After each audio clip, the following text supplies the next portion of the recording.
All the homes are gone. All the homes are gone. Because of climate change. Because of climate change. When the fires are When out. the fires are out. I'll build a brand new LA. I'll build a brand new LA. Here's $700. Here's $700. Land grab is underway. Land grab is underway. California's burning. And the fire department's gay. Looters in the streets. Illegals on the way. Well, I went to fight the fire. Went to fight the fire. But there's no water today. There's no water today. LA is burning down. LA's burning down. But smellfish are okay. Smellfish are okay. California's burning. But my mansion's okay. Look, guys, I know I probably didn't do the best job of hiring people, but I'm the mayor. That's Right? all that matters. And all I care about is money and power. Me too. But I'm the governor, and that's all that matters. Look, I know you lost your house, but cheer up. We got the Olympics coming to California. Yeah, and all I know is your memories are gone. Gone. And they're burned to Burned a to a crisp. crisp. But Los Angeles is hosting the World Cup. Yeah, look on the bright side, guys. This is why you keep voting for us. You can't live without Right? us, guys. So get over it. Get over it, keep guys. voting for us. The city's The almost city's almost gone. In DEI we pray. In DEI we pray. Speculators Speculators coming. 2.0 is underway. 2.0 is underway. Sorry, guys. I just had to. Good morning, everyone. I'm Tabitha with Tabs on Tap. Hope you guys are having a fantastic morning already, despite the fact that it's really cold. But you know what? It's Thursday, one day closer to Friday. And for me, that's all that matters. I thought that was absolutely hilarious in the spite of course, so much true tragedy. But these folks, they're at fault, aren't they? There's already the land grab underway. Good morning, Joe and Linda, Jay, Allison, Karen. Good to see you guys this morning. And it's cold out. It is really cold out. And I can't even imagine. I know there's so much going on with the fires in LA, and then we have to, think about, of course, the folks in North Carolina. The focus wasn't on them for that long, quite honestly. And there's still people there who are without homes, who have makeshift tents and people sleeping in garages and sheds. And I just read a story the other day about a woman and her two daughters sleeping in a shed. It was their tool shed from before their house was swept away in a landslide, and the tool shed managed to survive, but it's just an aluminum tool shed. And they're doing their best to get by. And it's so unfortunate that there's so much going on in humanity. And I'm going to talk about humanity today because I myself am very disappointed in humanity as a whole. And I don't know if maybe I just have a negative outlook. Maybe I do. I see so much negativity. There's a lot of good, but I'm starting to think the bad outweighs the good. We're going to talk about that. Good morning, Dottie. And Joe, that was great, wasn't it? I'm going to share that to social media later, just for the folks who don't watch the show and will never see it, because I think it's absolutely hilarious. But again, back to the folks in North Carolina, we know that FEMA gave them $750, and not all of them, by the way. A lot of the people in North Carolina were renters, and renters didn't receive the $750. That was only for homeowners who could prove that they owned land or a home. And, and the people in the Los Angeles area, they're dealing with it too. And they're not all wealthy. I know it's hard to talk about some of the people in Los Angeles and saying, well, it's a $37 million house and blah, blah, blah. But, something to think about, when it comes to that is these people, regardless of the fact that the house is gone, a lot of these homes weren't insured, and these people have to continue to pay for those homes and for those taxes. And we'll talk about a little bit more about that too. Jay says, and some being evicted by FEMA from their temporary shelters. Yeah, Jay, I think anyone can say with a lot of optimism the Amish build a really good structure, don't they? They're fantastic builders. Well, the Amish came out in North Carolina and built a bunch of these little tiny homes. I mean, they're, just a little bit bigger than a shed, but they have everything a person would need. And you know what? It's shelter from the cold. It's very cold right now in the Blue Ridge Mountains of North Carolina and Georgia and some of these other areas. It wasn't just North Carolina affected. And it was a way out of the elements. And yet FEMA said these people in North Carolina cannot use these shelters. They're not up to code. I mean, okay, but they allow them to sleep in a tent. It makes no sense at all. You can sleep in a tent in your land. You can sleep in your shed, an aluminum sided shed where you really have, it's probably colder than it is warmer. And, but you cannot sleep in this little shelter that the Amish built for you. It makes no sense. But the government makes no sense, do they? They never make sense. They don't make sense in LA. They don't make sense in North Carolina. They didn't make sense in Lahaina. Lahaina, people still can't get to their homes in Lahaina. It's blocked. There's military blocking the roads in and out of Lahaina. People can't get to where their homes used to be. That's the same thing that's going on in LA right now. But they didn't really do that in North Carolina. Then North Carolina faced a lot of issues too. They also had looting, just like we're seeing in Los Angeles, just like we saw in Lahaina. So that's some of the things we'll get into. Dottie says sheds are not acceptable, but tents are approved. I know it makes no sense. The government does not make sense. Doesn't make sense. And they don't tell us anything anyway. They don't tell us the truth about anything.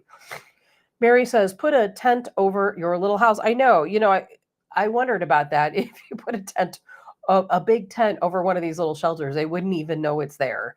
It's not like they're coming around and looking or anything. And what's interesting to me too about North Carolina and Lahaina both, and we haven't gotten this far with Los Angeles for the most part yet. It's too soon. But back then, do you remember if we tried to talk about North Carolina and about FEMA, we were getting blocked on social media, particularly Facebook. They were blocking. I know I posted some different videos about FEMA. This was from people who lived in North Carolina, that were speaking out about what they see around them. There was a woman who made a video and she said, this is my home and I'm out walking because there are no roads, there are no stores, I can't drive anywhere. And she said, they have the dogs out still looking for people. There are still people missing in North Carolina. There's still a lot of people missing in North Carolina, but you can't say that. Can't say that on social media. Jay says, Monday it begins to change. Let's hope so. Good morning, Glesna. Good morning, Mary. Because I remember talking a lot about North Carolina and I was constantly being restricted. My posts were being deleted, or I was getting warnings that I was going to be moved lower in the feed if I didn't, stop posting about FEMA. But yet here we are, people on the ground. Like I said, this lady walking around saying that she was out when the rescuers brought the dogs through. The dogs, of course, looking for a missing individual. They were cadaver dogs. And she said, they're hitting everywhere. And these are human cadaver dogs. So it's not like they're accidentally hitting on an animal. And I'm not going to get into the power, of the water and went through and what happened to the bodies. I don't want to get into that. But, but she said, we smell remains. We know people are here buried under these landslides and no one is doing anything. There are still people who we know were swept away in the landslides and in the flooding that they have never found. And they're continuing to find people. They're continuing to search. I just found someone last week. They are continuing to find people. But you know what? You can't talk about it. And you can't see it on mainstream news. They're not talking about it. No one talks about North Carolina anymore. There's still, missing people in Lahaina that no one talks about anymore. And you're not allowed to talk about it, which is crazy. Now, will that change under Donald Trump? I don't know. I just don't know. Good morning, Kim. I don't know. I hope so. I think, I don't know if I trust Mark Zuckerberg. He says, oh, Joe Biden, they paid us and they told us they were calling us every day. And well, people are saying, well, do you have recordings of that? No, we don't record those conversations. Come on now. I don't believe for 1 minute that there isn't, if the government is calling your company telling you what you should and shouldn't do, that you're not recording those conversations. I don't believe him for one single second. And he's got a lot to make up to the American people, I'll tell you that much. And will we ever know? No. And Jay says, many will never be recovered. Unfortunately, Jay, that's true. I was following during the North Carolina situation. There was a man from Tennessee who went missing. It was a really sad situation because he had called one of his children and said, hey, I'm caught up in this flood. I'm really worried I'm going to die. I'm in my vehicle. I can't get out. I don't know what I'm going to do. And then the phone went dead. And the kids didn't live in North Carolina, or I think this guy was in Tennessee. And they immediately, started calling emergency services. Well, of course, emergency services during that type of situation, there's nothing they can do. They were just inundated, of course, with calls. And this was in an area that wasn't even expected to flood, which is even stranger. But it did flood massively, in fact. And so the kids got in their car, they drove out to this area, and they ended up finding their father's vehicle, which was just completely demolished. You could tell that it really tumbled around, and, it had a tree stump inside of it. It was a pretty bad situation. They have never found their father. Never. They have had dogs out looking. They have had hundreds of people out searching. He has never been found. And it's such a sad, sad, sad story to think that that's going on. Good morning, Karen. And Ellison says, oh, I'm sorry, I said good morning to you, Karen. Ellison says Zuckerberg is in see mood. Well, Zuckerberg is a smart man. He knows that he has to comply with whatever regime is in control, whether that's the People Party, which is what Donald Trump is, or whether it's the Democrat Party, the Democrat regime. So he knows, as a smart businessman, that he has to comply. So of course he's sucking up to Donald Trump and to Elon Musk. He has to. And speaking of Elon Musk, and speaking of freedom of speech, TikTok is set to shut down on Sunday. So if you are someone who uses TikTok, if everything goes as planned on Sunday, you will no longer be able to access TikTok. And a lot of you know I'm 100% against this. I think we as Americans have the right to use whatever we want, even if it's not good for us, even if we think it's stealing our information. Trust me, they already have your information. There's nothing left to steal. If you have a cell phone, there's nothing left to steal. So don't even worry about them taking your information, because they already have it. And we have to protect children, but that's up to parents, right? The government is not the parent of your children. You are the parent of your children. If you don't want your children to be subjected to TikTok, well, guess what? You, as the parent, believe it or not, some parents don't understand this. You have the right to take your child's phone or other electronic devices and delete the app and explain to your child that you are not allowed to use this app called TikTok or Kick, or Kick is far more dangerous than TikTok. There's a lot of very dangerous apps out there that are far worse than TikTok, including Facebook, and some of these others. And we're going to talk about Joe Biden talking about censorship and talking about, the kids. Joe Biden doesn't care about the kids. I can tell you that for sure. But, as a parent, it's your job to restrict your kids. It's kind of funny because I'll talk to people sometimes and they'll say, well, I don't have any control over what my kid does. I'm like, what do you mean you don't have control over what your child does? Well, I don't want to violate their privacy. That's their cell phone. I need to show them trust. I'm like, no, you don't. It's the exact opposite of that. When it comes to children, it's the opposite of that. Because if you go by the trust mode and you tell your child, oh, that's your private cell phone, you can do whatever you want on there. Trust me, kids are going to get themselves into trouble. Not all kids, but a lot of kids. And you have to take the phone away. You have to take the app off. But if you're fine with your kids on TikTok, that's fine too. You're the parent. It's up to you to make those decisions, not the government. So it's a good possibility there. I don't know if it's rumor. I don't know if it's true, but a lot of people are talking about China selling TikTok to Elon Musk. And for whatever reason, I can never remember that guy on Shark Tank who wants to buy TikTok. China does not want that guy to buy TikTok. They want Elon Musk to buy it if it must be bought. Now, Trump, of course, might change all of it, because he said that he doesn't want to ban TikTok.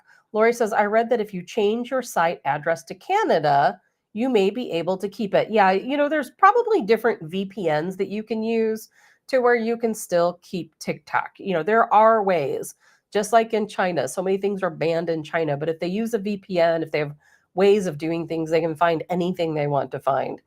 And let's see here.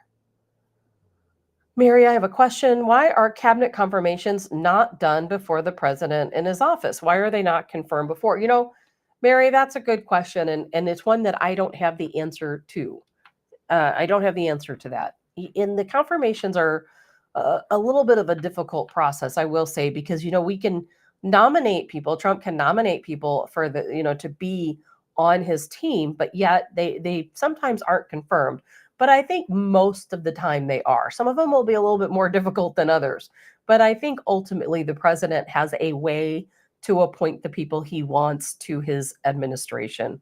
So I feel like we'll work around that. Thank you, Kevin O'Leary. That's exactly who it was. And Jay says, won't vote till Monday, I understand, because they can't yet. I missed a comment, so I'm trying to go back up and see what I missed. And let's see. Linda said, my classmate from Granite City lives outside of San Diego in a house 2 miles away burned a few days ago. They have a modest home on some land not far from Camp Pendleton. Was it just an isolated fire, Linda? I mean, there's a lot of different things going on in California, with these fires. And speaking of that, there was another arrest yesterday. We had that new fire that started near San Bernardino, and they have already made an arrest, an arsonist in that case. And I didn't get a good look at the person, but I saw enough. So we'll see what comes out with that story. I saw enough of the person to gather my own opinion on what took place there. There's a lot going on in our country right now. We're going to talk a little bit more about, heading into the inauguration and some other things, when we can. But, something I want to talk about first before we get too far, I want to talk about just humanity in general. And I know this isn't a news story. It's nothing like that. I just think it's an interesting and important conversation to have. And something I've been thinking a lot about is about humanity. And I think what got me thinking about it is, my stepfather's in hospice, and I'm not going to say he's not doing that well. It's just that he's at that point. And if you've ever had an elderly family member, he's 89 years old, and he's in a wheelchair permanently. He has use of one arm. He has like a benign brain mass, which I think is causing some of these issues. He's got some cervical issues causing some of the other, issues with movement and so on. But, he's getting to that point where I think the odds have changed for him, where he's like, okay, this is not the life I want to live, being in a wheelchair, only having use of one arm, and barely at that, having to be fed by my family, and, we're having to wear Depends, whatever the situation might be. And he's kind of at that point where he would rather not be here anymore, and that's a very sad realization, I think, for anyone. And people do come to that point. That's just part of life. But anyway, so that situation got me thinking about this. And last night, I had to work really late last night. I was driving home on the highways pretty late, and I was stopped in traffic for a bad accident. And I was sitting behind all of this traffic, everybody at a stop. People were trying to get over and to avoid, of course, the accident, right? There were several fire trucks, ambulances, police cars, and there was only one lane open. And, people would not let anyone over. There were people in that far left lane. They would not let any of the cars over. I'm like, okay, don't you people see that everybody has to get over, including myself, before we get like 5 cars up to where the actual accident is? And these people wouldn't let anybody over. And then, I finally make my way up and I pass the accident. And there's a car, had been turned upside down. It looks like it had been on fire.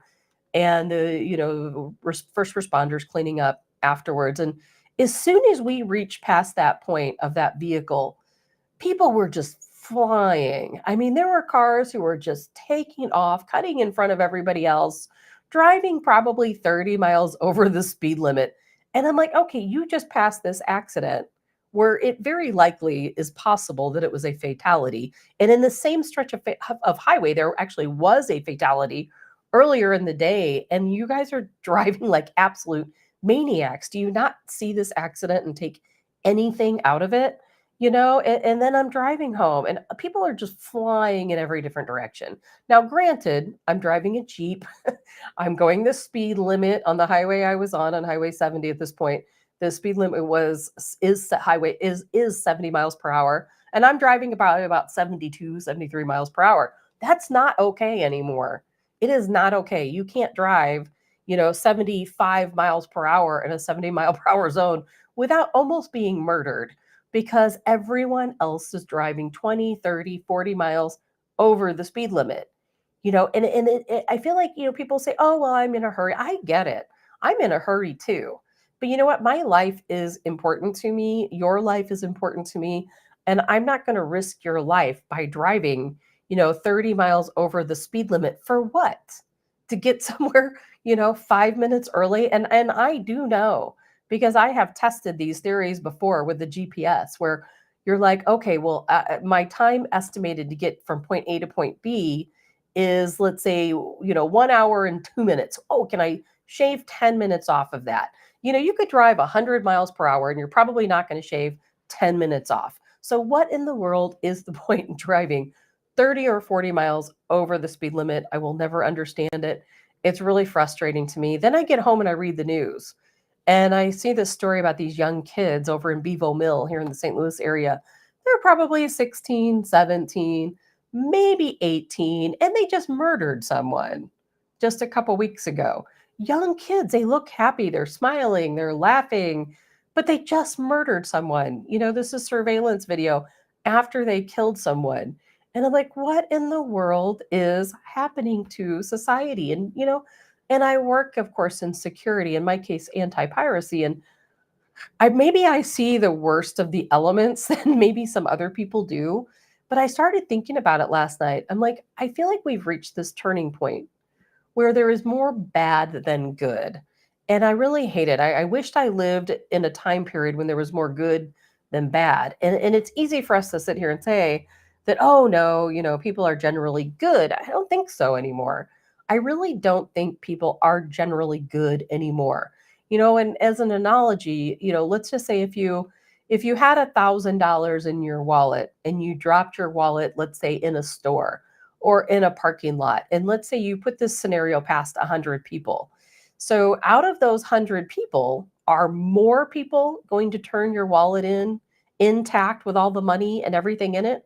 Or are more people going to take your wallet or take your money? And I really do think more people are going to take your wallet and take your money. And you could say, well, that's because people, are in more dire, circumstances. And maybe, but really that's just makes you a bad person if you take something that belongs to someone else. And I hate to think about it this way, but I really do think we're to the point where people are more bad than good. And I feel for elderly people and people who lived through a time period when people were more good than bad. I feel like we've got all of this crime going on. I don't see an easy situation for any of it. We have people starting fires, in California that have taken lives, burned down, thousands of homes. Todd, I'm giving it back with all the money inside. And I would too, Todd, but I don't know that most people would. And Mary says self-centered. Joe, there are still good people out there. Oh, there are good people out there. There are some very good people out there. You guys are probably all good people. But I still think there's more bad than good. If you look at the world as a whole, or even our country as a whole, I think there's more bad than good. But I don't know, maybe it's just me. But that's how I feel. And it's a really sad realization that we've come across that turning point. Lori, I have thought that too, but then I am told that it's just in your face more with the media. I'm not sure anymore. People have no conscience and they sleep well at night. You're right. You're so right about that. Robert says people today seem to be more selfish and self-centered. The young will not listen to their elders anymore. They know better. It's so sad, and tell me I'm wrong. I would love to tell you you're wrong, but you're not wrong. You're not wrong. My entire job, working in security is to give people rules, basically, because I'm working events. Our events have rules, which are to prevent piracy. And I'll tell you what, just as an example, and I'm not speaking about any specific incident, just as a general example. When I go to a movie theater, I tell everybody in the auditorium, hey, I'm anti-piracy. I'm here to make sure this film is not pirated. We have certain rules to prevent piracy. That means your cell phones have to be completely powered off. Because, it's sad to say, but if people don't power their phone off, you can't trust that they're not going to take a video or a photo. But more than anything, we use night vision. So therefore, if somebody is over here playing on their phone and they're texting, well, through my night vision, I see lights, and especially in a dark theater. And I'm like, okay, is that a camera? What is that person doing? Then I have to go up there. I have to look and see what they're doing. And it's a lot of wasted resource if they're just looking at a text message. But quite honestly, the fact is that anytime you go see a movie, all movie theaters make you turn your phone off. There is a zero tolerance policy for cell phones at any movie theater. Anywhere you go, you cannot have your phone on. You can't be texting, you can't be making calls or taking calls, while you're in a movie theater. That's just the rule. Every movie theater, that's the rule. And so when I go in and I tell people that they have to power their phones off, they're like, oh my God, oh my God, why? Why do we have to turn our phones off? And I'm thinking, okay, well, you have to anyway.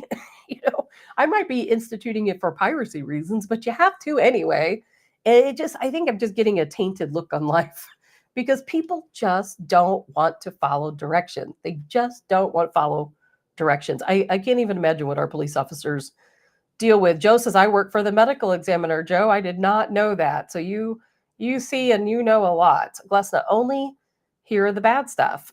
Good stuff doesn't make the 5 o'clock news. And I'm not saying there are not good things going on. There are good things going on. Mary says, some never grow out of high school rebellious stage. Also true. Robert says, society is at a tipping point, in my opinion, descending into anarchy. I'm with you 100%, Robert. Todd says, people can't go 3 hours without their phone. I get it. I have a hard time not using my phone too. But I always explain to people, hey, if you need to use your phone, step out into the lobby. You know what? I'm working, but if I have to use my phone, I also have to step out into the lobby. No one is above the law. And then Allison says, more people committing crime because they are not held accountable. That's probably number one. And Robert, Homestead, the movie sure makes you think. Overwhelming to think about. Robert, I haven't seen Homestead, the movie yet, and I have 2 free tickets. I joined the Angel Guild. And if the Angel Studios make some really fantastic films. They made Sound of Freedom. And Homestead, is their latest big movie. Now, they have many, many movies. And if you join the Angel Guild, they will send you 2 free tickets, of course, by email to every single movie they have. And I haven't yet seen Homestead. But what you do is you go and you see Homestead at the theater, and then you go on the Angel Network and you can watch the series Homestead. And I have been waiting for 2 years for this movie to come out, but I have just been way too busy to get out and see it. And of course, I live in a rural area, and for me, going to see a movie is more like work because I work in the film industry. I have to see movies, as part of my job. But I really do want to see that. I'm probably going to miss it. It's not in any theaters near me any longer. But if you have the opportunity, go out and see Homestead. And better yet, join the Angel Network and the Angel Guild. I don't remember how much it is to join. You can pay like a monthly fee to join, and they'll send you 2 free tickets to every single movie that Angel Studios make. And that movie, by the way, you can kind of guess what it's about. I believe it's about a nuclear strike and people trying to survive after that. It's pretty interesting. So I think everyone should see that. Linda, I've been in movies when people are answering or messing with their phones. I do turn mine off now. Yeah. And Linda, I talk to movie theater managers, all the time, several times a week. And they all say the same thing. They're like, we go in, and we look for people on their phones. If we see them on their phones, we tell them to turn it off once. If they don't turn it off, we make them leave. But, it's like, that's just it. Why should they have to do that? When there are signs everywhere and people know, don't turn your phones off, why do they still turn them on? Seriously, why? And they think because people do it because they think no one's going to tell me what to do. No one's going to tell me what to do. If I want to use my phone, I'm going to use my phone no matter what. That's where we get to the problem. Same with speeding. People speed way over the speeding limit, zip in and out of traffic. Because why? Because we can't have a police officer at every corner pulling people over. And they know that. And if people can get by with breaking the law, and even if it means endangering other people, they're going to do it. That is sadly, that's human nature, unfortunately. I can't believe more people aren't killed on the highways, quite honestly, because people are crazy, crazy drivers out there. I'm probably the opposite of the crazy driver.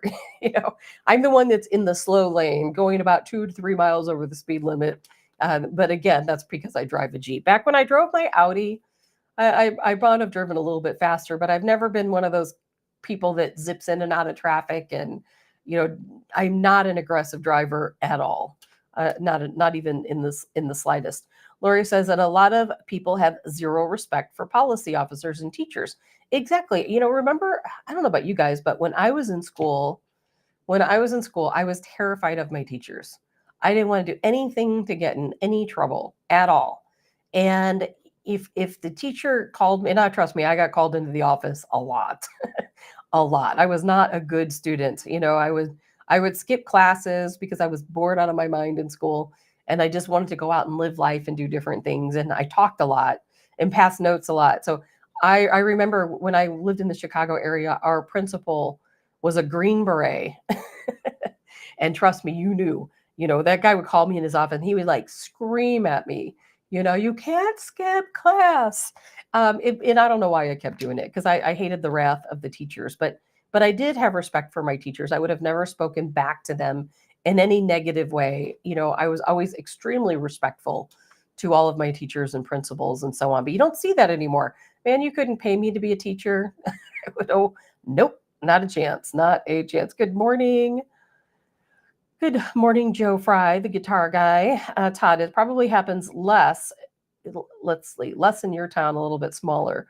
There's Todd, in my town, it is rural. I think we got about 6,000 people here, but I'll tell you what, crime is growing. We have a little community page, and I'm getting ready to start another one. In our community page, people do post about crime and drugs and that type of thing. And it's the problem is, and why I want to talk about humanity, is that it's just going to get worse.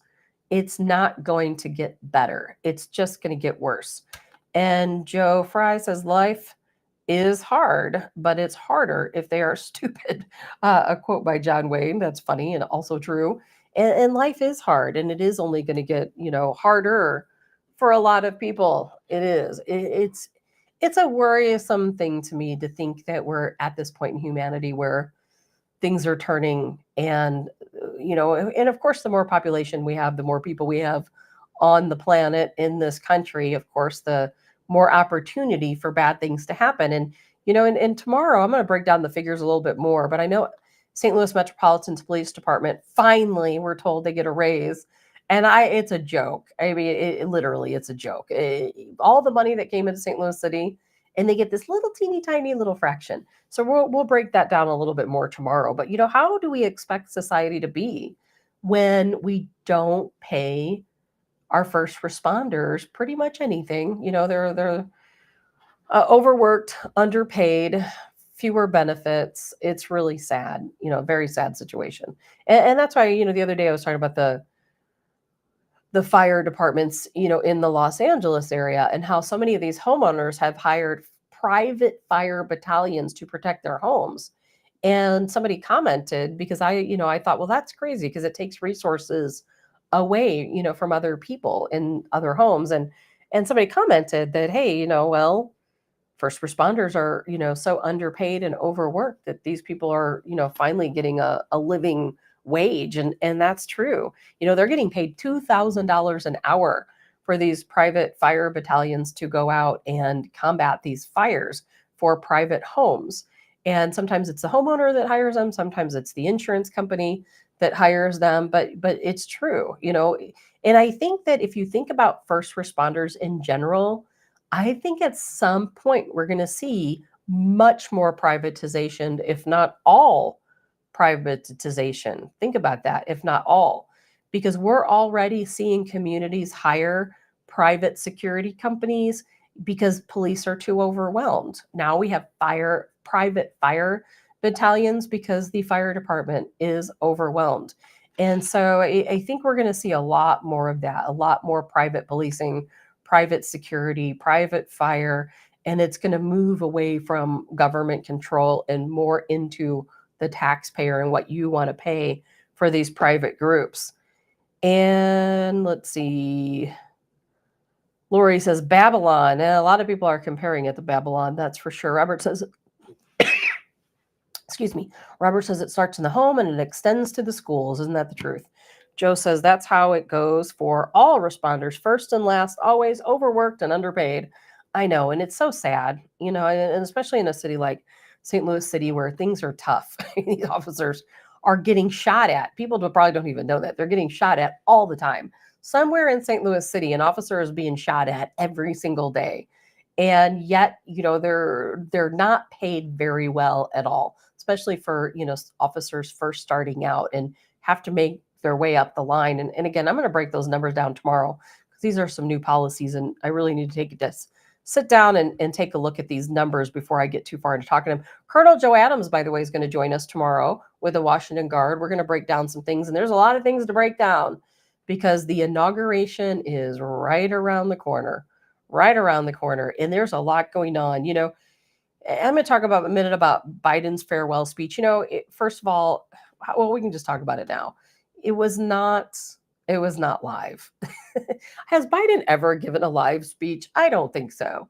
Well, I don't know how they obtained this footage, but somebody released the footage. And I think too, when you work at a news station, from what I understand and how this was explained to me, is that you have your screen up, you're talking, the anchor's talking, there's a screen up, and they're waiting for these conferences to start.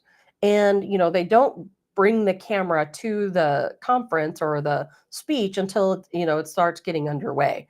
Well, what I am told is that before Biden's farewell speech started, there was a tiny little clip where somebody in his administration mistakenly started this over video, and you can see the person's computer screen. I don't know if you guys have seen this yet.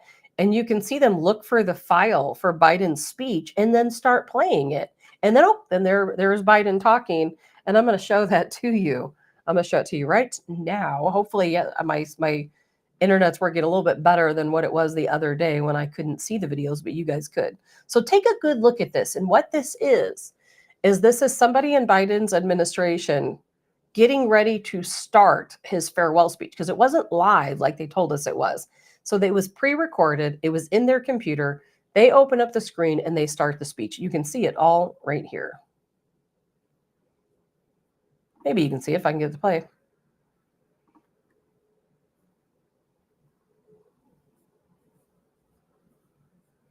And there is no sound, by the way.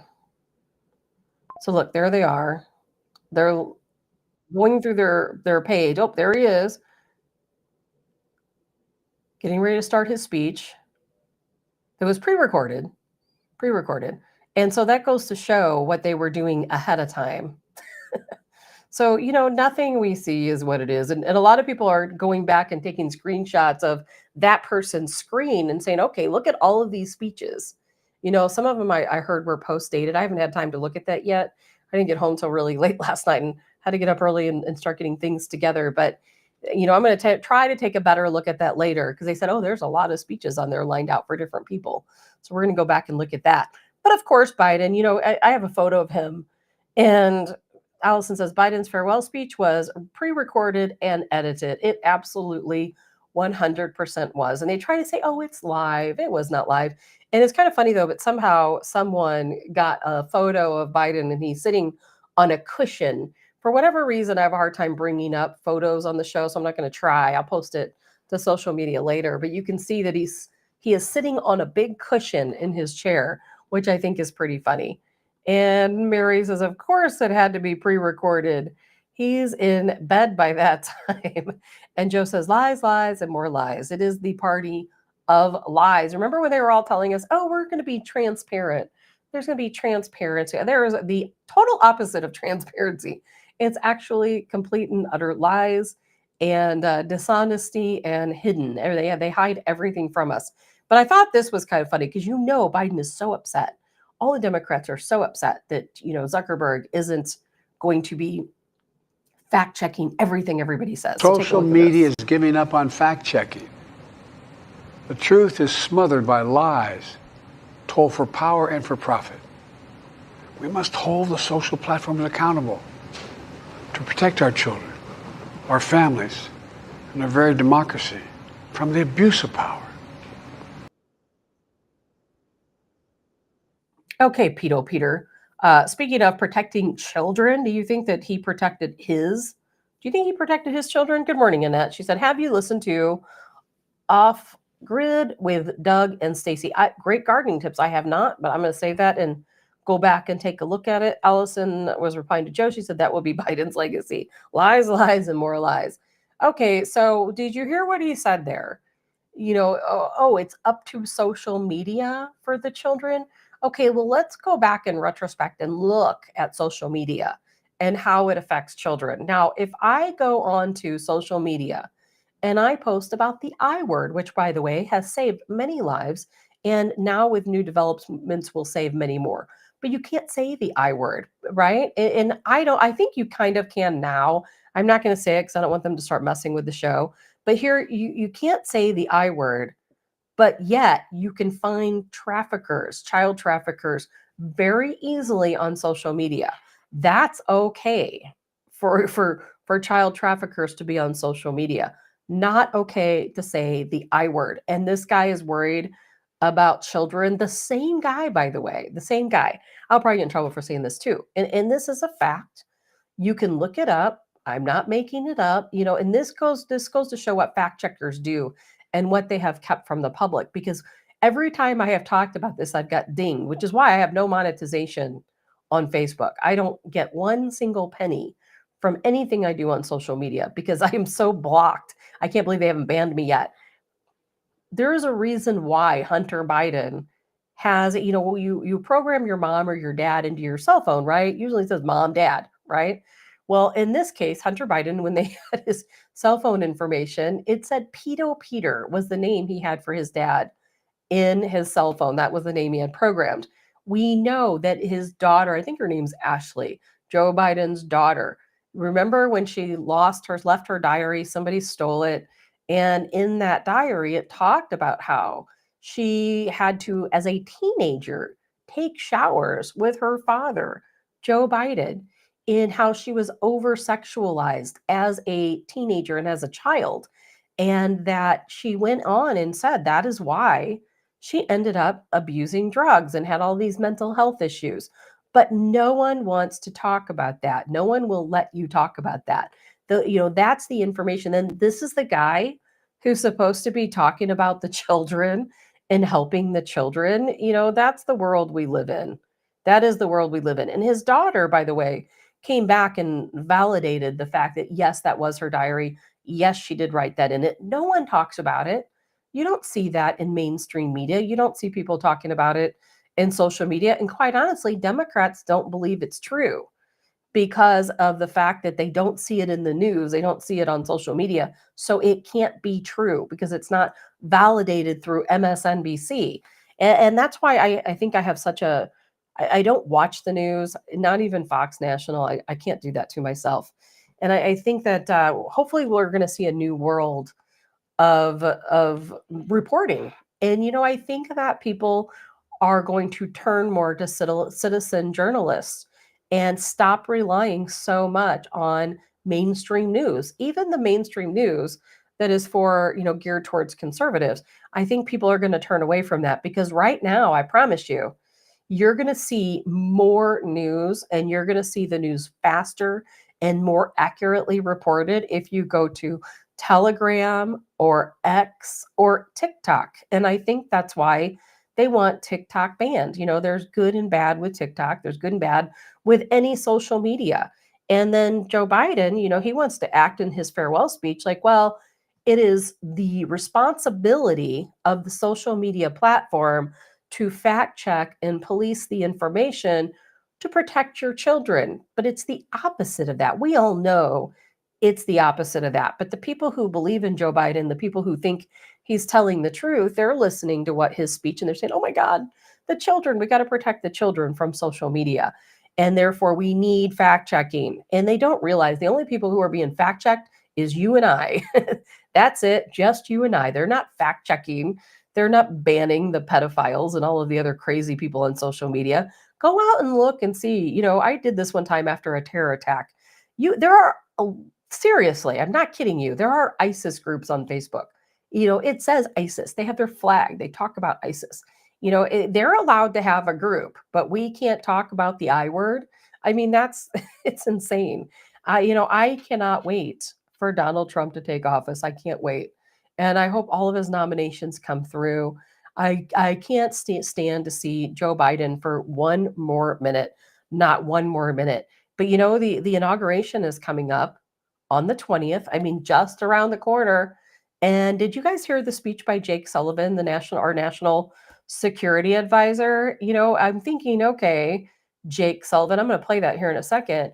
You know, why are you saying, oh, well, maybe something could happen? He already knows what might happen, or he probably already knows what will happen, but he's not going to tell us that. Mary, yes, it is extremely. Oh, you're right, Glesna, about Hunter Biden's paintings being destroyed in the fire. I'm glad you brought that up because I have that in my notes, but I don't think I wrote it down this morning. Hunter Biden and those horrific paintings that he has. Paintings, you know, artwork is subjective. I don't understand how you insure artwork. Now, if I went out right now and I, let's say, painted, which would be a terrible painting, by the way, because I'm not artistic at all. Let's say I painted a squirrel, you know, a image of a squirrel out in my backyard. And then I said, oh, this painting's worth millions of dollars, hundreds of thousands of dollars. It's subjective. So and maybe you guys know this and I don't know. When you take a painting and you take it to the insurance company and you say, oh, I want to insure this painting. Now, they would look at me and laugh and they'd say, you know, your painting's not worth the canvas it was painted on. And neither is Hunter Biden. His paintings aren't worth the canvas they're painting on either. And I think we all know that his paintings were how they laundered money. You know, he would paint something, he would sell it to someone for hundreds of thousands of dollars, and that is how they laundered money. We all know that.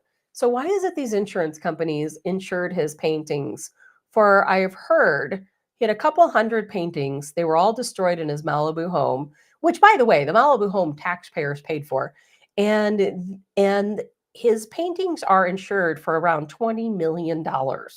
So Hunter Biden's going to get around $20 million because the fire burned down his Malibu home. Now, how crazy is that situation? You talk about money laundering and profiting off the American people. It's absolutely insane. And Alice says you have to get an appraisal and then a rider on your insurance for artwork to be covered. But who decides that it's worth that much money? I mean, why can't I just go out and make a bunch of paintings and say, oh, this is worth $200,000. Will you please insure it for me? Or maybe you can if you're willing to pay the insurance premiums. If it is, I think we all better get out and start painting right away. And Mary says we're Kamala's face.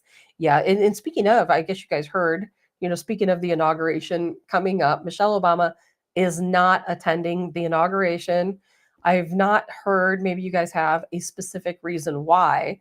I was very busy yesterday, so I really didn't hear a lot of news yesterday, but she is not going to be attending the inauguration. And there's a lot of folks that will be there, you know, that's for sure. But I'll tell you, there's a lot that can happen between now and the 20th. And I'm going to play this quick clip for you with Jake Sullivan, and then we're going to talk about the security measures taking place. Ruth says on YouTube, oh, good morning, Ruth. Good to see you here. And let's see here. Speaking of, where did it go? All right, well, I will look for that. I'm going to play this quick clip for Jake Sullivan, you know, and think about this while he's talking. I hope this is my last time at this podium, at least for a little while. I don't mean that in a negative sense. I mean, the only thing that would bring me back is an unexpected event in the next few days, which, as you all know, is totally possible given everything you've seen over the course of the past years. But if it is, in fact, my last time before you, I just want to say thank you for what you guys do every day. Thank you. morning, John and Stacy. So did you guys hear what he said?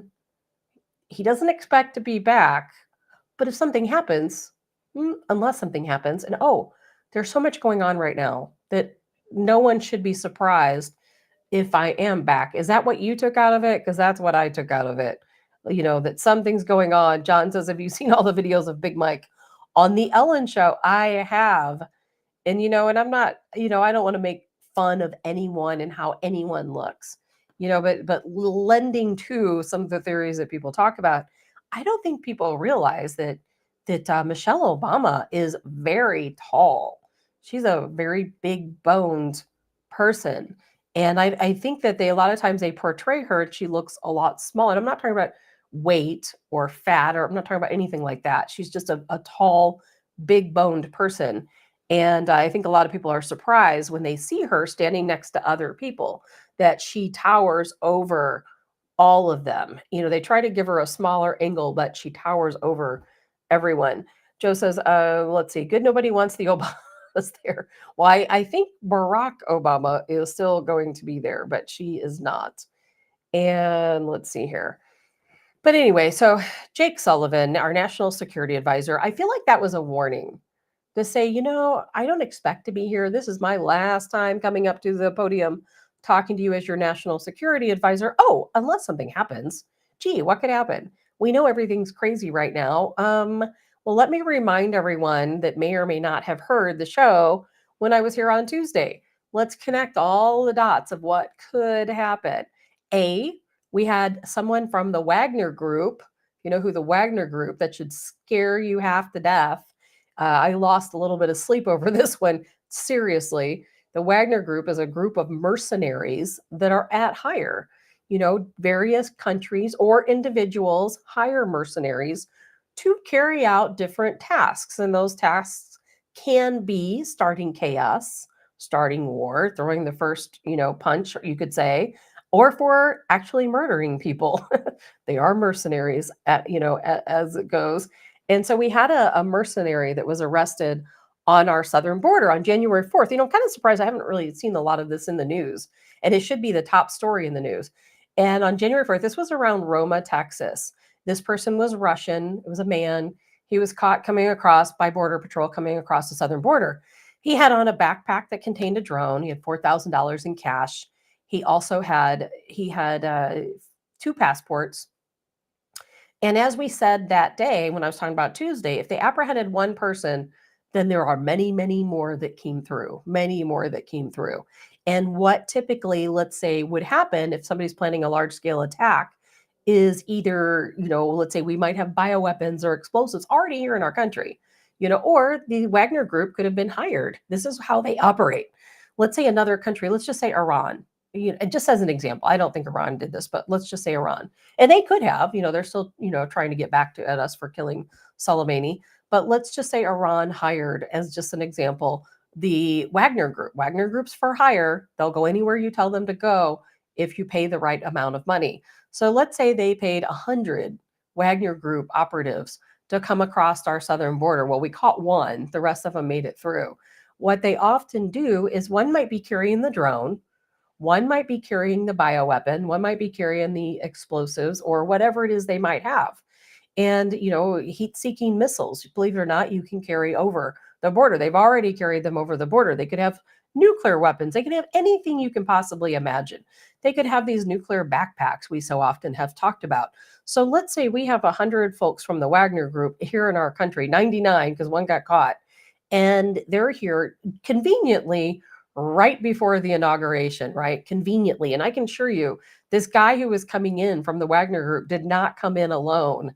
This is not some lone wolf situation where this guy is coming in. And of course, the government will want you to believe that it's the Russians because this guy spoke Russian. But as I said on Tuesday, I wouldn't be surprised if it's our own government that hired them, and when we have every reason to believe at the inauguration that they're planning a mass casualty. They're planning for a mass casualty event. Now, you could say, well, they're just trying to be safe because we do know that there is an increased threat, against Donald Trump.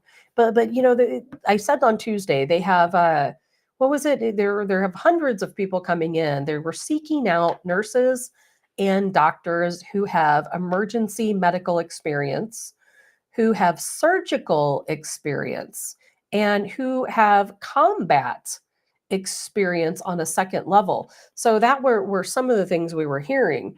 And Joe says zero coincidences, 100% zero coincidences. So these are some of the other preparations for the inauguration. 7,800 soldiers will join the police officers to patrol, of course, through Washington, D.C., and of course, for a peaceful transfer of power. 2 FBI field offices are going to have their folks out in DC. They're going to have a swarm of drones observing, of course, the folks. They're going to have 30 miles of fencing. I believe the 30 miles of fencing is already up. And that's, we do have to prepare for the worst. And they certainly are preparing for the worst. That's that's pretty obvious that they're preparing for the worst. But do they know something? They have to have seen, they know this Wagner guy was caught coming across our border. And by the way, during interrogations, he's saying nothing. They're trying to get information out of him. He's saying they said nothing. He will not talk at all, because that's what they're trained to do, is to not talk. Because if he talks, then they're going to be able to stop whatever plan there is in place. Now, the plan that's in place, what is it that they're doing? Is it aimed at the inauguration? Is it aimed at maybe the Olympics? Maybe they're making preparations for the Olympic Games, which, by the way, Trump will probably move away from the LA area now that they understand how Los Angeles, how California Governor Gavin Newsom handles things in California. They'll probably move that away. But what are these people here for? And then we had the story in Tustin, California, very conveniently, just about a week after this guy was caught, maybe closer to 10, 13 days, something like that, after this guy was caught on the border. Then we have the situation in Tustin at the training academy. I think it was an Army Reservist training academy. I have to go back and look at the details, but it was in Tustin, California, where they stole 3 Humvees, one of them being armored, and they took machine gun mounts and a few other different things. They did not take weapons or ammunition, because they probably already have that. And I'm not saying that the Wagner Group took these things, but, and of course they took medical supplies. And at the time, my line of thinking is that, okay, first of all, it seemed like it would be very difficult to sneak into any type of military base, even if it's a training facility, and steal 3 Humvees. I mean, how easy could that possibly be? And so then I started thinking, well, it's probably somebody like us who's thinking, okay, the world is about to fall apart. I'm not safe. I don't have any way to buy a Humvee. Let's just go steal a few.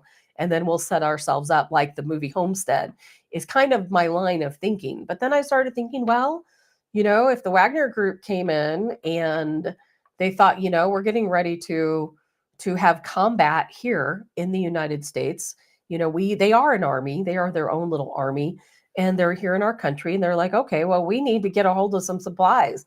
Maybe we need to go steal some Humvees and some machine gun mounts. I don't know that, they're the people who did. I don't know who stole all of these things, but we have to take a look, and you have to read between the lines, and you have to see all of the preparation going into this inauguration. I really do think, I wish they held it indoors. I don't think the inauguration should be outdoors. I realize there's tradition, and this is the way we've always done it, but we live in a different world right now. And yes, Trump will be behind bulletproof glass. I am sure they will take that precaution. But the problem that I think is in my mind, I don't know about you guys, and Mary says if it's cold enough, they may move it inside. Well, they need to move it inside for security. And Allison says he did not come here seeking asylum. No, that guy was definitely not here for asylum. He had that drone for a reason. Robert, U-Haul and rental trucks are always on my mind. Me too, Robert. Every time I see a U-Haul or a rental truck, I always try to look at the driver, because they're so often used in bombings, large scale bombings, and but they find better ways. That's just it. The people who want to create terror, they find better ways. And think about drones. This guy had a drone, and I feel like drones are the new way of doing things. They're heavily used in combat. If you go out and you read, anything in the battle between Ukraine and Russia, this is primarily a war of drones. Russia has their drones, Ukraine has theirs, And they're taking these drones, they're flying them over a battalion and wiping out the entire battalion with a drone. And drones can be very powerful, which is why it's so alarming to know that we have all of these drones that yet no one has yet explained flying across the United States, and which are a threat. I'm going to talk about that next, because that has not gone away. They might not be talking about it, but it has not gone away. And Jay says there have been times it was moved indoors, but only a couple of times. I didn't know that, Jay, but this is one of those times they definitely do need to move the inauguration indoors for the safety, not only of Donald Trump, but for all of the other participants. But I do think that drones are a big worry. And of course, our government's going to have their own drones up. But to me, that's almost like the perfect storm, if you know what I mean, where, we already had, let's say 200 drones in the air, or more flying around for security measures. Gee, we didn't notice the bad drone because it looked like all the other ones. Now, this guy had a drone that fit in a backpack, and that's also telling. That's a fairly small drone, which means that it isn't as easily seen. And as we should have learned our lesson already when it comes to drones, if a person doesn't send the signal out that, hey, this is me, I'm Joe, I'm operating this drone, they don't have any way, A, to control the drone, and B, to take it down outside of shooting it out of the sky, which apparently in our country, that's something they're not willing to do. Even if it's a Chinese drone over a military base, they're not willing to shoot it down. And so now we have to worry about these different operatives in our country who have drones that could be carrying chemical weapons, biological weapons, any number of things. Any number of things could be on these drones. Explosives, ammunition. We just don't know. And it's going to be an ongoing threat, I think, to worry about drones and drone attacks and that type of thing. And our legislature for drones right now is really not very good. And that came out when we talked about all these different hearings that were taking place around the drones that were being seen in New Jersey and all over the world. By the way, those drones are being seen. And someone messaged me and said they saw a drone in the St. Louis area last night. And I've heard from other people. As a matter of fact, it's kind of funny, but there's even Democrats who think we're all loopy and crazy who are seeing the drones. Like, what's going on? I see drones over my house. Not things that I can explain, not airplanes, not helicopters, large drones are flying, around my home. And, these drones are still being seen in New Jersey. They're still being seen around the world. People just aren't talking about it. That's all it is. We're just not talking about it. The media has completely blocked all talk of these drones for the most part. Not completely, but for the most part. There are still drone groups out there where you can get some information. But, like I said before, it wasn't just in New Jersey. They were seeing them all over the world. In fact, Germany just made a decision because they've seen a lot of these same suspicious drones in Germany in the same situation where they're being seen over vital areas of infrastructure or over military bases. So in Germany, they just made the ruling that they will now shoot down these drones. If they have drones that are, too close to a military base, then they're going to shoot them out of the sky. Now, we don't do that here in the United States. Now if it ventures into a military base, if you go out and take a drone into Area 51, guess what? It's going to last about 2 seconds and they're going to take it out. That's why I think the situation in New Jersey and, other military bases is very suspect, because we were having these drones very close to and even encroaching on military bases. And the government's like, oh, we don't take down drones. That's somebody's personal property. So we don't do that. Interfering with flights, oh, we don't take drones down. There's something weird going on here. And does it have anything to do with the inauguration? I don't know. And they're not going to tell us because they're not transparent. And will Trump tell us what's going on with the drones? I don't know. He's made a lot of speeches, and I can't wait for day one, because day one is allegedly when so much is going to be told to us. And so that's why I think there's so much at stake between now and the inauguration, because on day one, Donald Trump has promised us, the American people, I don't think he's going to go back on his promise. He has promised us a lot of things that Democrats don't want. He's going to talk about the Epstein list. He's going to talk about the JFK files. Now, maybe not he himself, but he has given that responsibility of course, to Kash Patel and Vivek Ramaswamy, and to, of course, Elon Musk. We're going to find out a lot of different things. We're going to find out about government spending, wasteful spending. We're going to find out all of the crazy things. Are they going to talk about UFOs? Donald Trump said he's going to. He's going to tell us things that we don't know. Now, will we know? I don't know. Robert says Pete will blow them up. Yes, and as he should, as of course, over our Department of Defense, he absolutely should. And it is the DoD's responsibility when it comes to these drones. Everybody's kind of fighting back and forth with whose responsibility it is. And he says 2-inch drones that can, did you say delete? Yeah, drones don't have to be big to be powerful. Think about this. You could take a drone the size of a quarter that could hold in the drone in the backpack of the guy from the Wagner Group. We don't know what the drone looked like. We don't know how large it is. But you can take a drone, let's say the size of a quarter, and there are drones, of course, that small, and you could attach a bioweapon to it. Where there's a lot of vials of some very serious disease pathogens that have been missing for quite some time now. And we hear about those reports all the time that, 22 vials missing, from this level 4 biolab. Things that would probably wipe us all out are missing. And we don't know who has them. And we don't know what purpose they're going to use. But it doesn't take a big drone to harm people. And they may not even know it right away. And then we have like the Havana syndrome.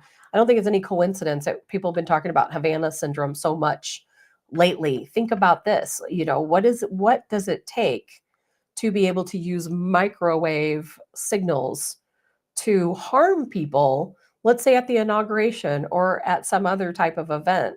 It doesn't take a lot. Now, back in the day, the type of machinery you would need for these microwave signals was huge. It wasn't so easy to transport. Now I'm hearing, there's different devices made that can fit in a backpack where they can use these microwave signals to cause very serious harm and even death just by microwave signals. So there's a lot of, Jay says doom and gloom day. I feel like it is doom and gloom day because I think I'm so worried about what's going to happen between now and the inauguration. It's just on my mind constantly because I still, and I hope I'm wrong. I hope that it truly is a peaceful transition of power. I hope that Donald Trump is inaugurated, that he tells us all of the things we've always wanted to know and things that are very important, not only to our national security, but to us, as Americans. I hope he tells us everything. But then on the flip side of that, I keep thinking, well, there's a lot of people on that Epstein list, a lot of folks there. There's a lot of information to the Biden crime family. There's a lot of information that has been protected over JFK. How far are the Democrat regime willing to go to stop this information from being released? And Trump's in a tough spot because if he doesn't release the information he's promised to release, then there's going to be a lot of Americans who no longer trust him. And there are a lot of Americans who are already on the edge of trusting Donald Trump anyway. And now, to us, that seems crazy because we like him so much. But there are a lot of people who don't trust him, and they're kind of on the fence, like where we're hoping he's a good guy. We're hoping he does what he's supposed to do, but we're kind of waiting and seeing what happens. And he's promised us a lot of things. And I do hope and pray that he's going to deliver on those promises. But I do worry how far the deep state's willing to go to keep that from happening, to keep everything from changing to where they no longer have the ability to regain power. And it's a lot can happen between now and Inauguration Day. And Robert says swarms of drones are more powerful than a single drone. And we all know these days, every government, probably a lot of individual corporations have the ability to have drone swarms. And, Russia in particular, they have their Uranium drones. And it's a very unique concept. And from what I understand, I think Russia is the only country that has this technology, at least that we're aware of. And Russia has these different drones and they act in a swarm, but they're AI drones. And we don't have any way, by the way, as the United States, to combat AI drones. And so the AI drones think for themselves as a group and as individual drones. They're programmed to think for themselves and as a group. So they will be set out on a mission.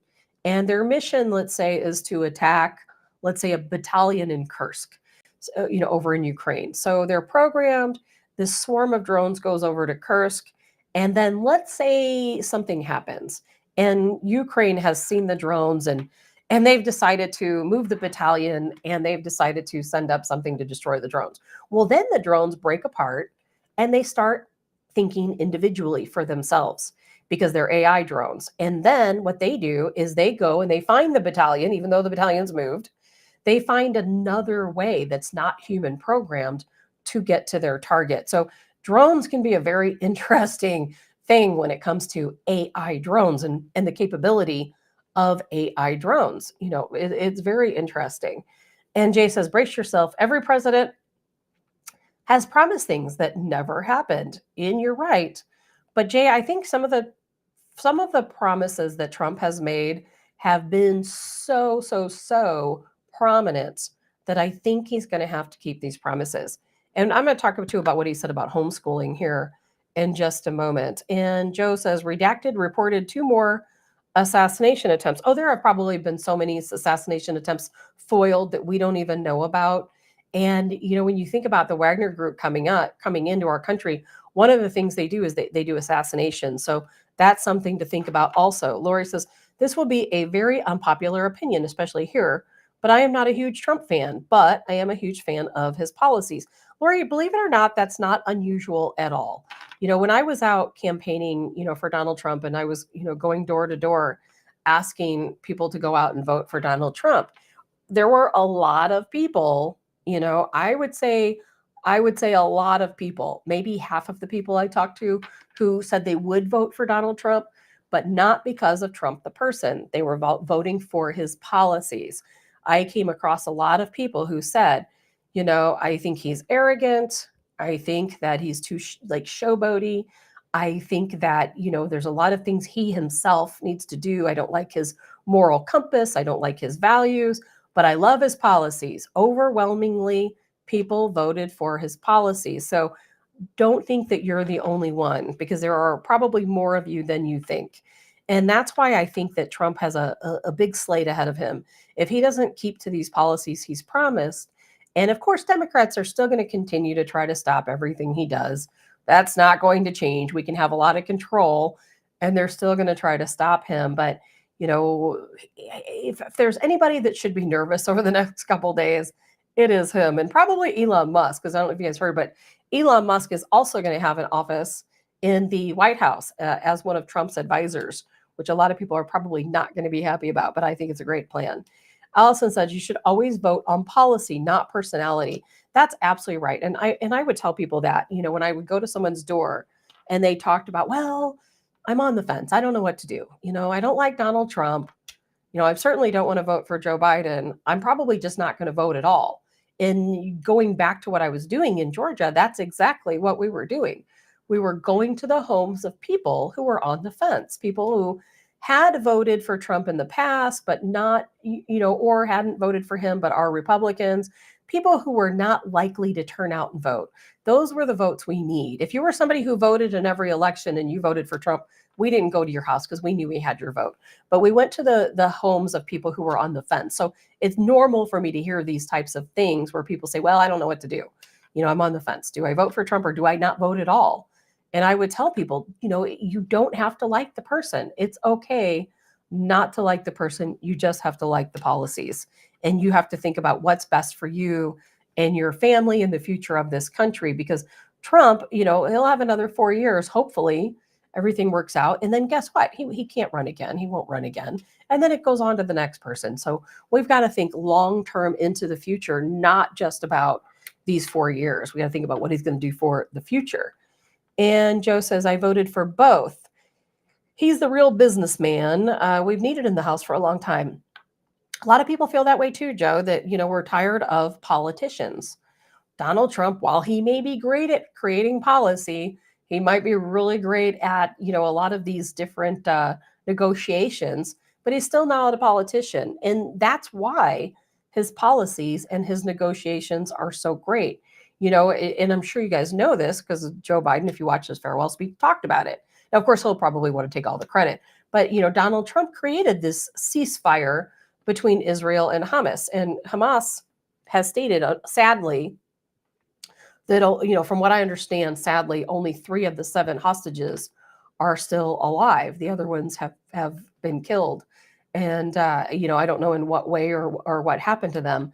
But Trump worked out this negotiation. Now, I don't put a lot into it, whether it was Joe Biden that created the ceasefire or whether it was Donald Trump. Now, the hostages are the most important part. Hamas needs to release the 3 remaining hostages that are still alive. They need to release the bodies of the others, if that's possible. But the ceasefire is not going to last. I don't care if it's Donald Trump calling for a ceasefire. I don't care if it's Joe Biden. The ceasefire will not last because these groups oppose each other to the death. And so that's not going to last long, no matter what happens. Karen, you also have a good day. Lori says, but Dems will say they couldn't possibly vote for someone they don't respect. Well, Democrats have a whole different way of doing things, don't they? I mean, I hate to say this, but they vote for abortion. They vote for abortion. They vote for these no cash bails. And they've been the complete destruction of our country. And I hate to say that. I hate to put that on the Democrat voters, people we know and love in our communities, and sometimes our friends and family that vote Democrat. They don't understand always what they're doing. Some of them do. Some of them really don't understand what they're doing and how they're harming, us as a society and our country, and certainly harming the future. But they continue to do it. They continue to do it. Joe says, plus we need a real man at the helm during these times. Also true, toxic. What were they calling it? Toxic masculinity there for a while, which there is no such thing of, by the way, as toxic masculinity. Masculinity is good. That's a good thing. There was something here I wanted to go. Oh, that's right. Before I get too far, I wanted to talk about Trump's policy about homeschooling, because this is something, I know we've been talking a lot of doom and gloom today. Thank you, Jay, for reminding me. And I want to talk about something more positive. I know so many people over the years who have said, oh, we've got to talk about, homesteading, homeschooling, everything that goes along with that lifestyle. We don't want our kids in public school. We don't want our kids to be affected. And trust me, I know more than anyone. I have nieces and nephews who have a subject for another day, in the public school system, who have really been subjected to a lot. And I really worry for their future because of the influence on them in the public school, and wokeism and liberalism. And, Donald Trump, he is going to fight for you to homeschool your children. I'm going to let you listen to him. He can speak it a little bit better than I can. To support the growing homeschool movement, in my next term, I will immediately fight to allow homeschool parents the same incredible benefit, $10,000 a year per child, completely tax-free to spend on costs associated with homeschool education. I will also work to ensure that every homeschool family is entitled to full access to the benefits available to non-homeschool students, including participating in athletic programs, clubs, after-school activities, educational trips, and more. To every homeschool family, I will be your champion. Yes, he will be our champion. People have said for a long time now, whatever show I was on, it was always a common theme, is that we want to be able to homeschool our children, and we want to be able to get our tax money. If we're paying taxes into the community and our kids are homeschooled, we should be able to use that tax money for our own kids. And, Trump wants to give this $10,000 credit, for homeschooling. And I don't know if that's per child or per home. We'll have to find that out as the process goes. But I think it's extremely important. Allison says Governor Kehoe is for school choice in Missouri. Well, I'm glad. That's probably the only positive thing I've ever heard of from Kehoe. Joe says parents must wake up and get involved in their children's lives. We can't allow these teachers to keep pushing their transgender propaganda. I agree. I wish I could relate this story to you guys right now. I will, and it'll be another time, a story for another time. But children, teens, preteens, they're subjected to so much in the public school system and some private schools. The liberalism and the wokeism is it's terrifying, and it's just mental instability is what it's causing for a lot of these kids. And here in my own community, we have a situation going on where we have two different people competing to become the next mayor. Now, this is a rural area, and one of the men who wants to be mayor, he's a gay man who is liberal. He's a Democrat. He's married to a man, and they have 2 children. The other guy is a constitutional conservative and a patriot, obviously Republican. And you would think somewhere like where I live now, where everybody is very much conservative, would go for the conservative guy. But I see a lot of people going to the other guy, and it has nothing for me to do with him being gay. I actually support gay rights. I'm one of those to each their own. I don't care how you live your life. I don't. You can tell me you're gay. You can tell me you like goats. I really don't care, quite honestly. If you're not making policies that hurt me, live your life however you want to live it. I'm perfectly fine with anything that you do. And so him being gay means nothing to me. But, it might mean something to some people in our community. But with that, what my concern is, why that I bring it up, is this guy also wants to bring into our community drag shows and pride festivals and different things like that. And I am against that. And I've been talking to this guy back and forth, on social media about his policies. And I try to explain cautiously that I'm not anti-gay, I'm not anti-LGBTQ, none of those things. However, what bothers me is that at one point when the Pride movement began, it was because, for so many generations, people who were in a same-sex relationship, people who were gay, even if they weren't in a same-sex relationship, they felt that they couldn't be themselves. They had to live in a closet, so to speak, and that they couldn't be themselves around their family, their friends, without fear of persecution, and far worse, far worse even than that. And so therefore they had to hide their lives. And so when gay pride first came out, it was people saying, hey, you know what, I can finally be myself, and I'm proud of who I am. I am perfectly fine with that. But it transitions from people being proud to be able to be who they are out in the open and be recognized for their preferences, to all of a sudden grooming children and throwing it in our face, and to this point where their rights are more important than our rights. And that's where I draw the line. And here in my own community, I don't want a pride festival. And I'm sorry if that makes me sound homophobic, because I'm certainly not homophobic, or as a matter of fact, are I don't know how many. There's a lot of people in my family, who are gay or bisexual in different aspects. So I'm certainly not homophobic. But at the same time, I don't think that there's no heterosexual pride festival, right? A person's sexuality is private. It's a private situation. That is for you in your own self. I don't run around telling people I'm straight and, I'm, straight pride. No, just doesn't work that way. But it has turned into a situation where a lot of people, I think, have turned what would be a drag show, which used to be fun entertainment. I've been to drag shows before, and what used to be fun entertainment into something that it used to not be. And that is reaching teens, reaching children, and trying to explain to children, this is okay. It's okay to live this way, and you have a choice. You might feel like you're a boy, but really maybe you're a girl.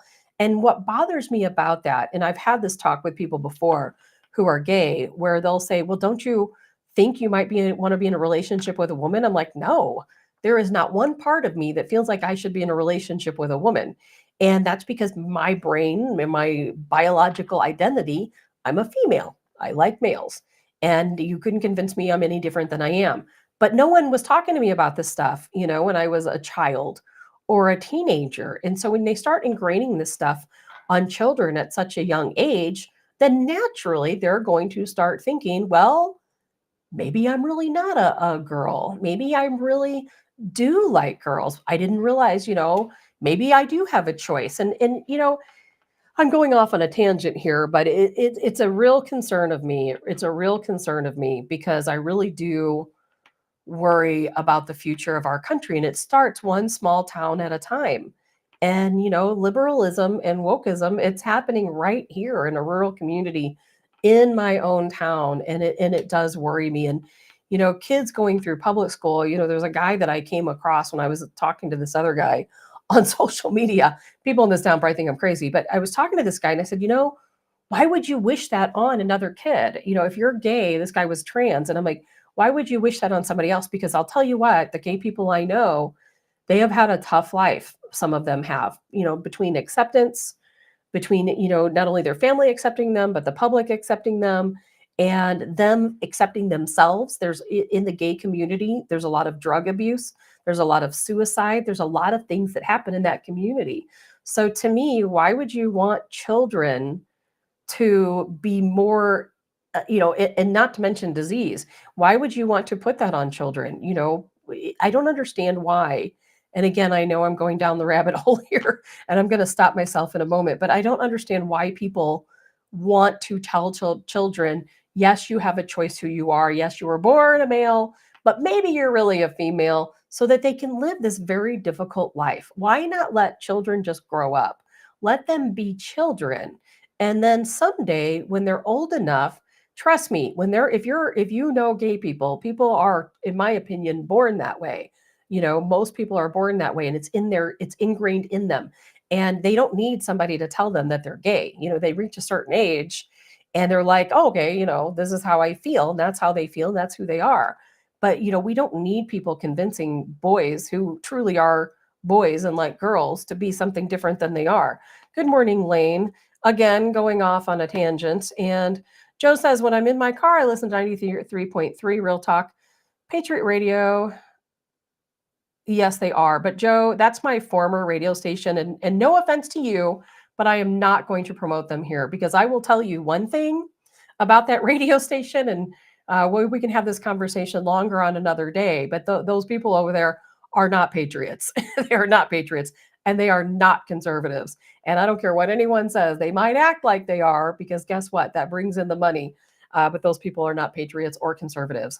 And that is why I am no longer there, because I got tired of being on the radio and getting text messages from one of the owners saying, don't talk about that. Don't talk about that. Oh my God.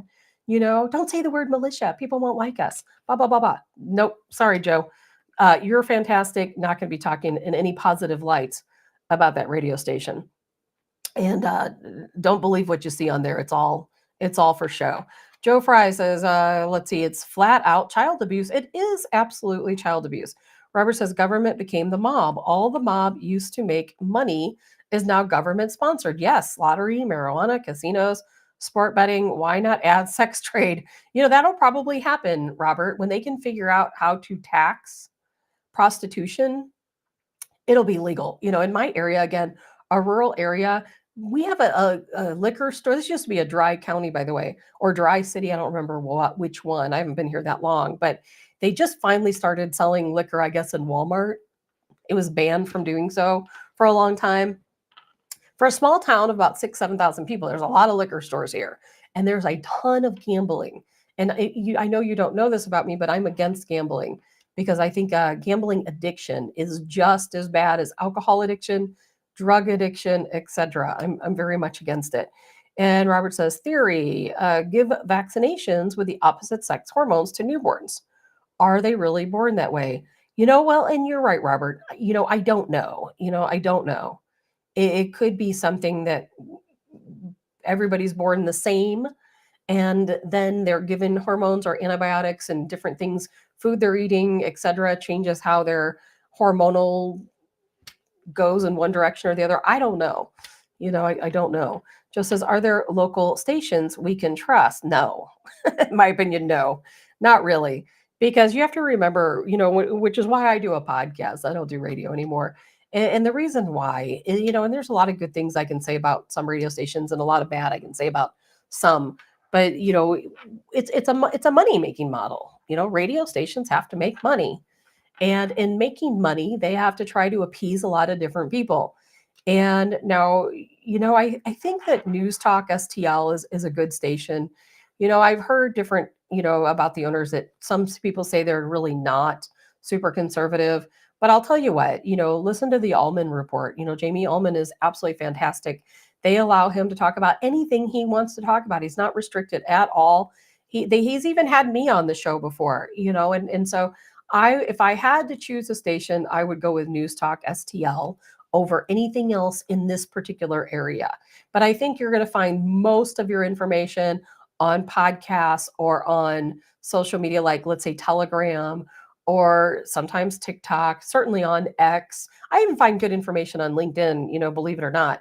But, there's a lot of different places, but you always have to remember when it comes to radio, I don't care what radio station it is, if they're not making a profit, they're no longer going to be in business. It's a business model. So therefore, it's hard when you're in conservative radio. Something I dealt with in conservative radio, and the reason why I haven't even looked for sponsors yet of the podcast is that businesses don't want to sponsor conservative content. They really don't. I don't know why. I always explain to business owners, hey, we conservatives, we're the majority, and they should see that now more than ever, that we are the majority. And if you want your country to be a better place, then you should, support conservative radio, conservative podcasts, and so on. But they always feel like it's too out of the box, that they're going to lose a subset of their clientele if they do support conservative news. And so therefore, you have a lot of conservative radio stations who don't want to talk about different things. Now, excuse me, I didn't sign any kind of paper with any station I've ever been in to say that I can't talk about something different. You're right. Good morning, Stacey. Jamie is great. Jamie is absolutely beyond fantastic. And what you have to think about in my times in conservative radio is that there would be different topics I would talk about. And this wasn't just at Real Talk. It was other stations too, and I would want to come up with something. People would say, oh, you can't. I remember, as a matter of fact, the I word. Do you guys remember that? The I word?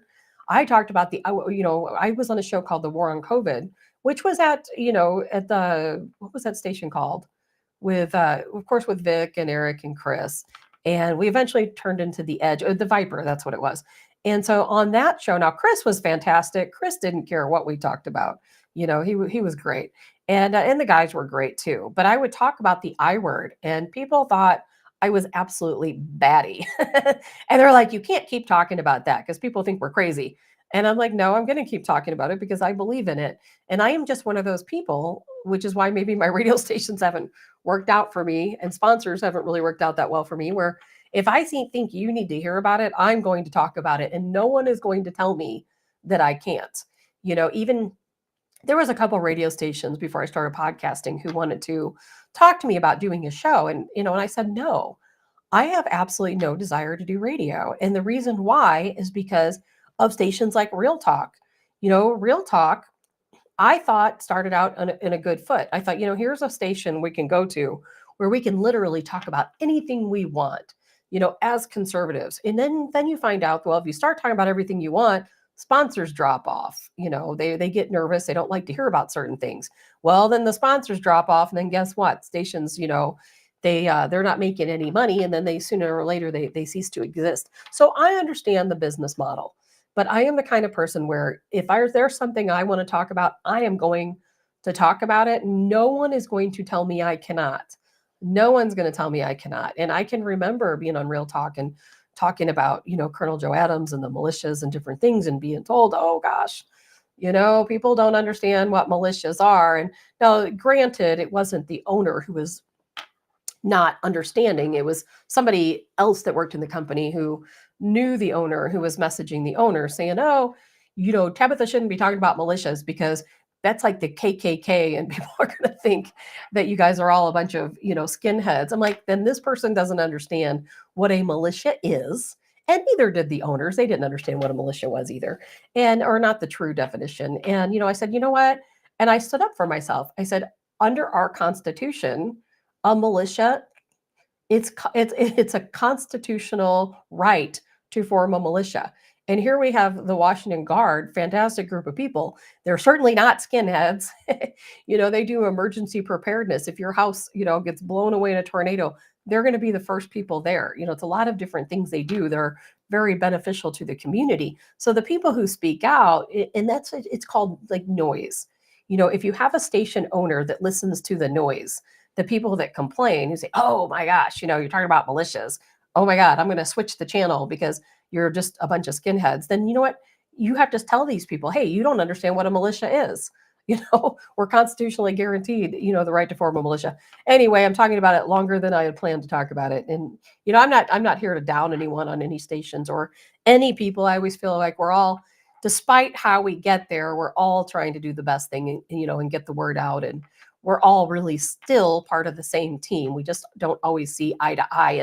And I can say that because I'm podcasting. I don't make one penny on the show. So I can talk about anything I want. People can choose to listen or choose not to listen. And I don't have any sponsors. So I don't have to worry about anyone telling me I don't like what you're saying. I'm going to take my money away. Well, I don't depend on your money. So it's okay. It's okay. And then I understand the tough part about being the owner of a radio station. It's extremely expensive. And if you don't have sponsors, you won't make it, is what it comes down to. So you really have to choose. Do you care more about the truth or do you care more about money? And then in the end, for me, I cared more about telling the truth, not about money. And I would rather be here and, taking time out of my schedule and talking about truth and not getting paid for it. Good enough. At least, if I'm telling you something, it's because I think it's true. And Stacy, they shouldn't push that. They're free speech if they cherry pick everything you say or filter everything that you want to talk about before you go on air. That's not free speech. And I felt like it wasn't free speech, quite honestly. And it was really hard for me to get messages during the shows. It was very difficult saying, oh, you shouldn't talk about that. I can't talk about that because anyway, a story for another day. And Stacy, I love that you discuss, or trust me, Stacy, I do discuss everything and anything. And there are probably a lot of people out there who think I'm flat out loony and crazy, and that's all right. That is okay with me because I'm still telling you what's out there, what the truth is, whether you like it or not. But, tomorrow we got a lot to talk about. Colonel Joe Adams joining us tomorrow morning at 8 a.m. Can't wait to catch up with him. We're going to talk probably, I don't know what we're going to talk about, quite honestly. I do not know. We'll leave it up to Colonel Joe Adams and with the Washington Guard and what he wants to talk about, because I know there is something on his mind. And, I'm trying not to be all doom and gloom between now and the inauguration. I'm a little on edge, and it's hard to not be a little bit of doom and gloom. And that's kind of been the name, for me for a long time, because I tell the truth. And unfortunately, the truth is sometimes doom and gloom, and we're going to be focusing more on some positive things too, but we got to get past that inauguration first, and some of the other things Trump, I know I want to throw this in there really quickly. He wants to get rid of windmills. Remember how everybody's like, oh, let's create these windmills and for electricity, and they're going to be so much better and more efficient. No, they're not. They're extremely expensive. They're not effective at all. So we will have no more of those big windmills in our future as the United States, at least not during Trump's term. And they're also working out legislature to create a death penalty for people who sexually assault minors and for sex traffickers and that type of thing. So that'll be really interesting to see play out, because I used to not believe in the death penalty, but the more I look around me, the more I do. I think we have to have better ways of making sure that someone is guilty of a crime before we issue, capital punishment, a death penalty, but, or even life in prison. I'm a firm believer there's a lot of people in our prisons who are absolutely innocent, more that are guilty, but there are some that are innocent. And we have to have better ways of making sure that people are truly guilty. And that's going to be harder to do as time goes on, because there's more technology, more ways of framing someone. We have AI, that we can easily make surveillance video look like it's someone that it's not. We have a situation where, unfortunately, not me personally, but we collectively have all given our DNA to the government. So now it wouldn't be that far-fetched for a crime to happen and your DNA is somehow there. It's going to be more difficult, I think, for some crimes, to be proven, but we got to work on that. And let's see here. I think that's about it for today. I don't think I have anything else to go over, but I probably did, just don't remember. But if so, we'll talk about it tomorrow. And one last thing I want to show you guys, because, and I know I'm way over my time. Trump is going to be talking about UFOs in the coming days. And before I leave, this is just a little 1-minute clip about a UFO recently saw that I'm going to throw out there. And I personally believe in extraterrestrial life. I believe that aliens exist because the universe is far too big to be just us. I believe in ancient civilizations. A lot of things I believe in that will be stories for another day.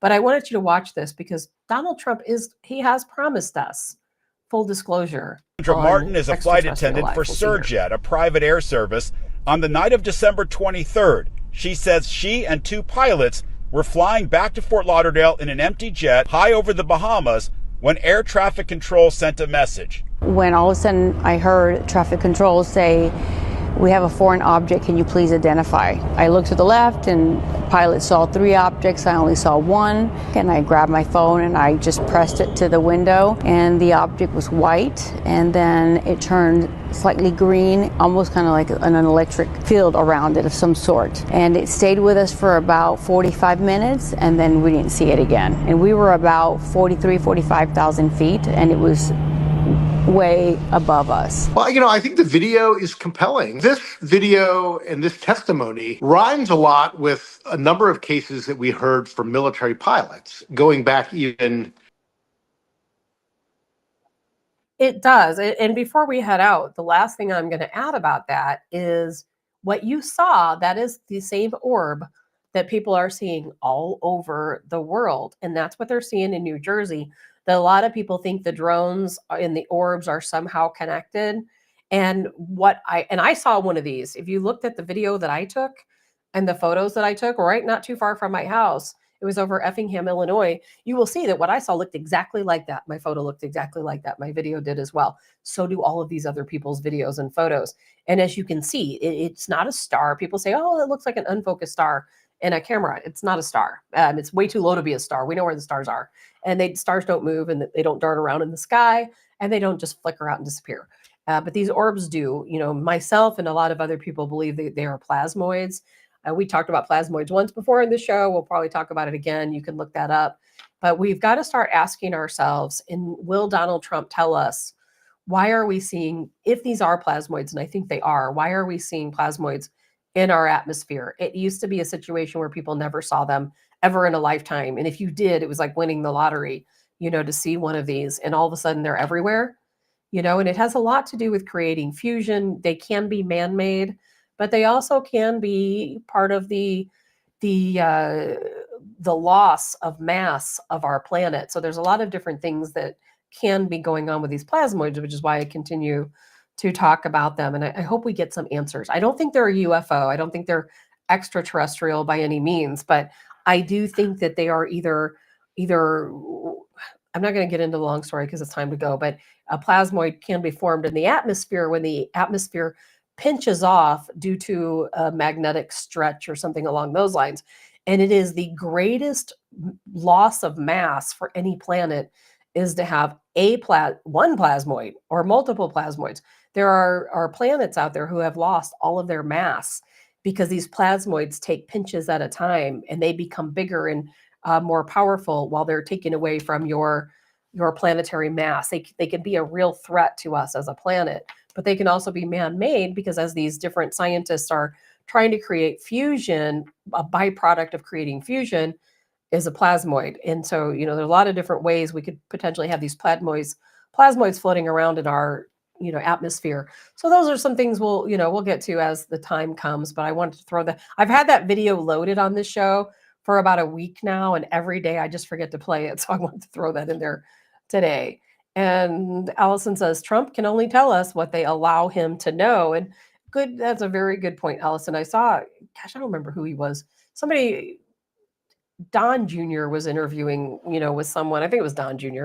I don't know him and Eric apart too well. I haven't really focused on them much, but they were interviewing with this guy who was talking about, and I think it was on, I don't know, some news show about UFO disclosure. And you could tell he was keeping it completely straight face. He wasn't giving this guy 1 inch of what he may or may not know. And this guy was talking to him about how presidents aren't always told the truth. He didn't think that anybody since Eisenhower was ever been given the truth. But I'll tell you what, if you want the truth about UFOs, go out to YouTube, go online, look up David Garush and his interview. It is long. I think it's about an hour long, maybe longer, and watch every single minute of it. And then you will have your answers. We don't need Donald Trump to tell us. I hope he does. I think a lot of people maybe will be more validated if he does. But the information is already out there for you to see. And trust me, I believe it. All right, guys. Well, that's about it for me today. I do hope you guys have a really fantastic day. Tomorrow's Friday. I don't know if there's anybody as happy as I am that tomorrow's Friday, but I am very happy. And we're going to talk more next week. We're going to get back to talking a little bit more about gardening. I'm going to look at Annette's site that she posted. You know, I'm getting ready to start my winter sowing and getting some things done, getting the garden ready to go. And I don't know what I'm doing. I bought a book that tells you what you're supposed to be doing each week because I really have no idea. You know, I need all the guidance I can get. But we're going to be talking more about that, you know, getting some garden experts on. But I do hope you guys have a great day. We'll see you tomorrow with Colonel Joe Adams joining us. And thanks for joining me today. If you like the show, share the show. And I